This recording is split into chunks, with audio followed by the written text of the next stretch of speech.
Monsters. We've all heard of them, maybe have them in our closets. Some of us may even become one. For centuries, monsters and paranormal activity have been documented and shared amongst men through traditions such as folklore, and eventually, over time, turned into myth and legend. And that brings us to today, as we examine events from the early 1990s. So let's jump in to our Monster of the Week.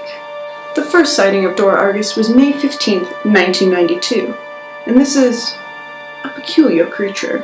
This humanoid-esque form is covered head to toe in multicolored eyeballs, with a large red eyeball in the center of the form, with a dark iris. Or shall I say, this creature is a big old puddle of eyeballs that just happen to have legs and arms at points in time.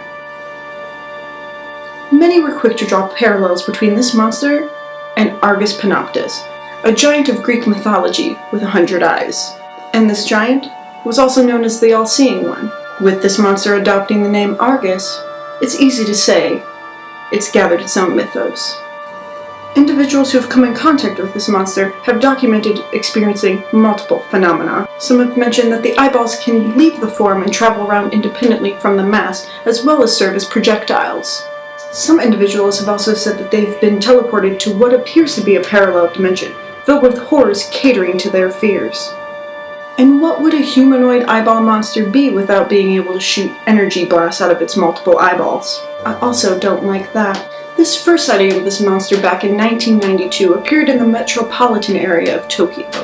And luckily for neighboring citizens, presumably some knights and royalty from about 170 million years were there to repel the monsters. They went by the name the Jew Rangers.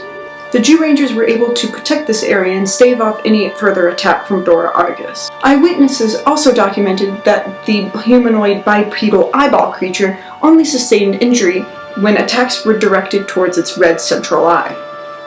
No thank you. With Dora Argus subdued for the time being, it wouldn't be until fall the following year that the monster would rear its head again.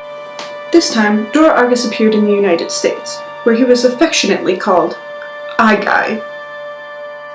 So creative and descriptive. While ultimately Eye Guy, or Dora Argus, hasn't been seen since the mid-90s, it didn't stop Dora Argus from having a few more sightings around Angel Grove, California.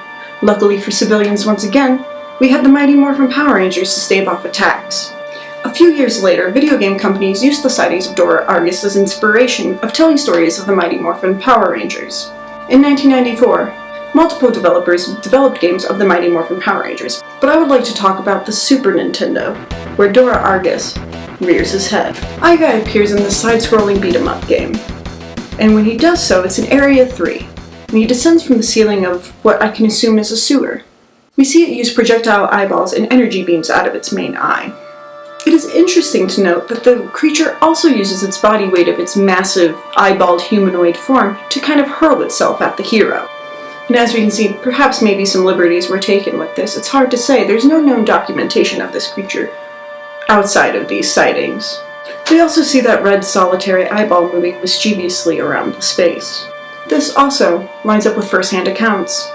While there are no new sightings of Dora Argus documented or media representation of the beast, it's only a matter of time for another unknown specimen, paranormal activity, or monster of the week to rear its head. Until then, stay safe and stay vigilant. A monster could be hiding in your metropolitan or rural area, and they can strike at any time. Protect yourself and each other.